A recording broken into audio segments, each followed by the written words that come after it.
February 8th, 2021, Monday of the 5th week in Ordinary Time. A reading from the book of Genesis.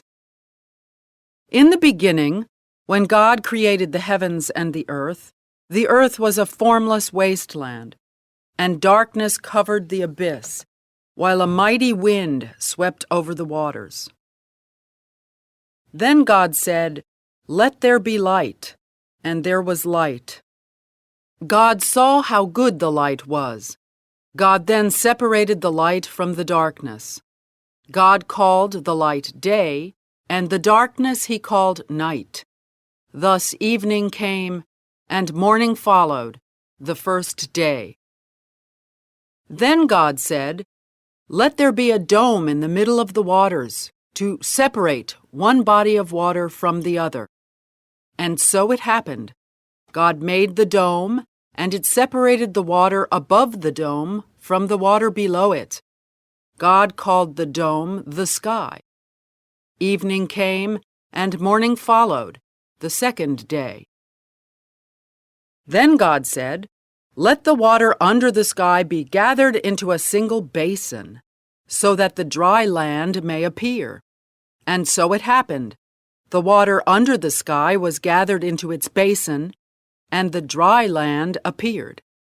God called the dry land the earth, and the basin of the water he called the sea. God saw how good it was. Then God said, "Let the earth bring forth vegetation, every kind of plant that bears seed, and every kind of fruit tree on earth that bears fruit with its seeds in it." And so it happened. The earth brought forth every kind of plant that bears seed, and every kind of fruit tree on earth that bears fruit with its seed in it. God saw how good it was. Evening came, and morning followed, the third day. Then God said, "Let there be lights in the dome of the sky to separate day from night. Let them mark the fixed times, the days and the years, and serve as luminaries in the dome of the sky, to shed light upon the earth." And so it happened. God made the two great lights, the greater one to govern the day, and the lesser one to govern the night, and he made the stars. God set them in the dome of the sky, to shed light upon the earth, to govern the day and the night, and to separate the light from the darkness. God saw how good it was. Evening came, and morning followed, the fourth day. The word of the Lord. Responsorial Psalm.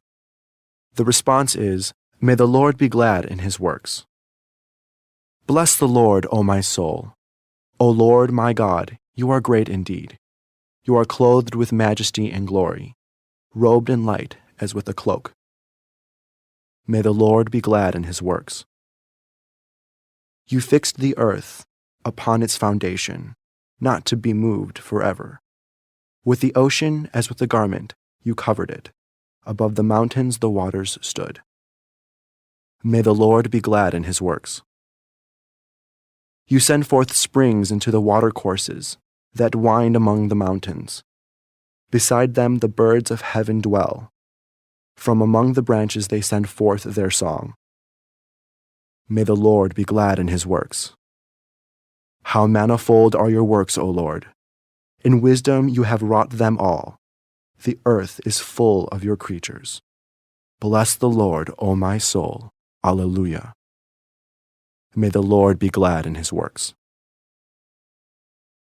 A reading from the Holy Gospel according to Mark. After making the crossing to the other side of the sea, Jesus and his disciples came to land at Gennesaret and tied up there. As they were leaving the boat, people immediately recognized him.